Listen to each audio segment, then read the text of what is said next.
Welcome to the channel. This is the first video of the channel dedicated to my truck. This is a 2018 Chevy Silverado Midnight Edition. Comes black on black from the factory. It's the single cab regular bed. It comes with the 5.3 liter V8 LS engine equipped with the AFM. For those of you who don't know what AFM, basically when the truck is cruising under light load, like say cruise control on the freeway, it shuts off 4 of the 8 cylinders in order to save on fuel. And a lot of guys with this engine actually don't like that because they say it ruins the lifters. But I actually do like it. I find that when it shifts into the AFM mode, the engine just gives off this really pleasing low rumble that I find really satisfying. And I just think as long as you do regular oil changes and as long as you service the vehicle responsibly and correctly, you shouldn't have any problems with the lifters. And even if you do, it's like I think it's like a $2,000 kit that you can get. So yeah, so I'll just do a quick walk around of it. So it is leveled on 2 3/4 inch Eibach coilover leveling kit, and that comes with a key that you can raise it or lower it, but you can raise it up to 3 inches. I just have it 2 3/4 inches. And that comes with dual canister. There's the coilovers. I'll show you the dual canisters in the back. Kind of hard to see, but that's the twin canisters in the back. Works out real well. I think it provides a really smooth ride. So I'll just go over everything I did with the truck real quick. The other thing I did is I put in these aftermarket tow mirrors. So those are actually working out real well because you can super see all the vehicles behind you and to the side. There's tint all the way around, including a brow tint and a windshield tint. Here's the 50 cal bullet antenna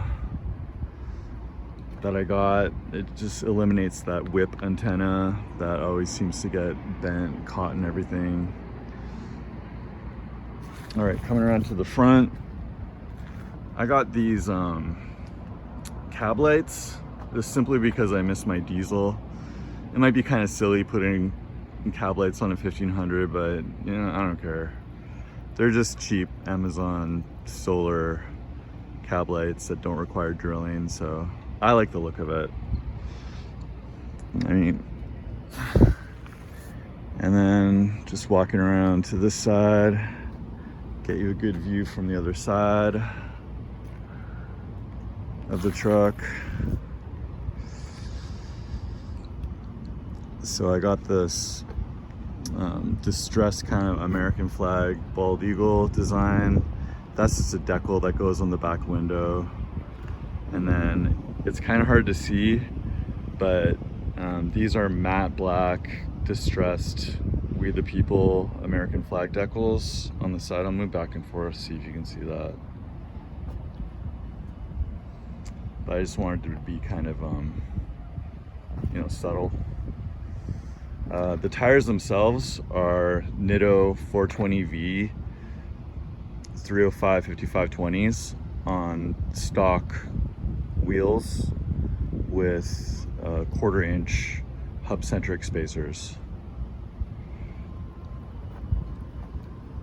This truck is not a 4x4. It's not equipped with 4-wheel drive, which I actually think is a good thing. And for the reason of that is I don't plan to be doing any off-roading, and if you're not really going to be using the 4-wheel drive, then I just think not having it is so much better for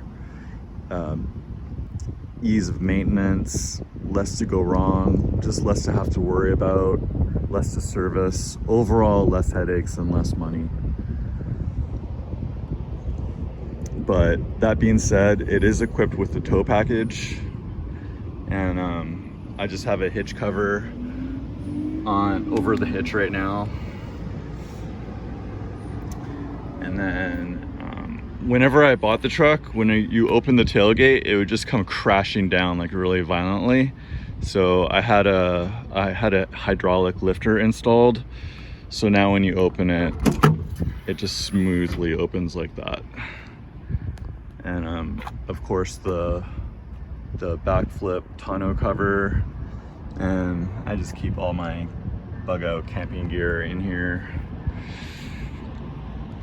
It does not, and there's the hydraulic lifter, it does not go up. You have to haul it up. So that's everything exterior the truck.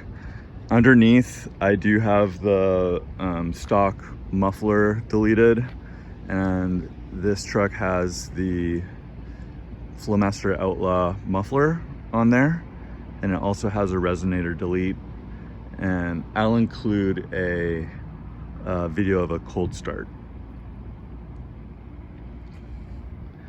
All right, so inside the truck,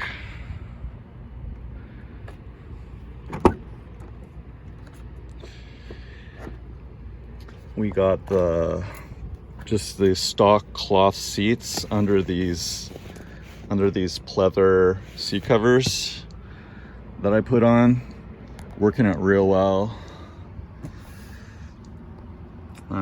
That's the brow. Comes with cruise control, power windows, power door locks, pretty much power everything. This is the custom trim. This wire here is just going to the dash cam. Got the camo steering wheel cover, and these Husky floor mats. And it's got the double glove boxes. This is the key for the leveling kit that I was alluding to earlier.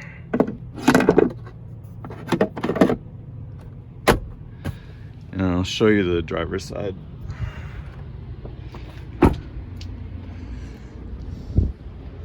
And we'll pop the hood and show you what's going on under the hood.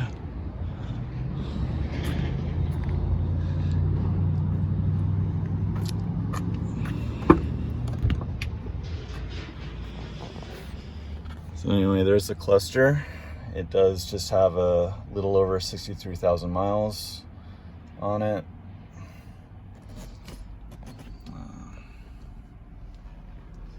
There's everything else. Even with the decal, you can see pretty clearly out the back window. So anyway, let's pop the hood.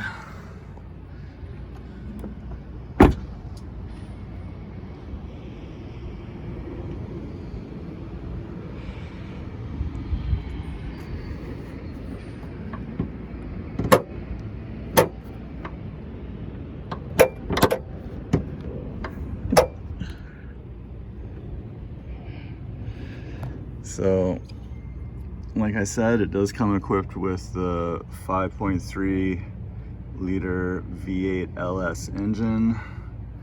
It's pretty stock. It does have the S&B cold air intake. I did just put a new battery in, which, let me tell you, if you have yet to change one of these batteries in one of these 14 to 18 Chevy Silverado or GMC Sierras, it is not a walk in the park. Like, I had to get my neighbor to help me. It was a whole thing, and I wish I had got that on video. Well, we did it. The only thing I'm really thinking of doing additionally to this engine is I'm looking at a oil catch can from K&N right now, and let me know what you all think, because heard some pros. I've also heard some minuses about it. Like, I've heard the pros, obviously it separates the grimy, contaminated oil from preventing it going back into your intake. But on the other hand, if the catch can is, you know, it basically is carrying that grimy oil around all the time in it. And if you do a hard acceleration or a hard turn or a hard brake, that's sloshing around in there, and it has the possibility of sloshing back out, back into your intake. So all of a sudden, instead of just a fine mist of contaminants, you have a huge slosh of contaminants. And that's not all. I also heard that it basically introduces a blockage in the airflow system where there was none before. And for whatever reason, if that becomes blocked, or if the condensation freezes in cold temperatures, all of a sudden you have back pressure that has nowhere to go except blowing out your rear seal. And now you're looking at having to get your transmission removed to have that repaired.